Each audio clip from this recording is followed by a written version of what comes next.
خوب شد. حالا عملیات یه تیلیه پرندیه.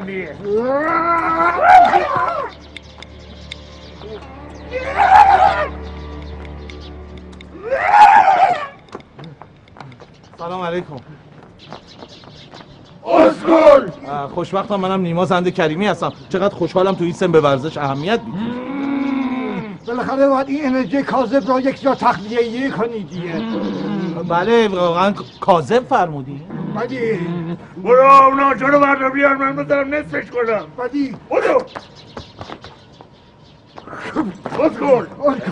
شما اونو میخواین بشکنی؟ استخوناتون پوکه یا یه بلایی سرتون میاد؟ کله خودت پوشه، استخونا خودت پوشه. کثافت. فحش میدی، مؤدب باشین. در این ورزش باید عصبانی خود را بیشتر کنی. آره ما باید عصبانی باشیم. اون پنو بگو. تقیه چیه؟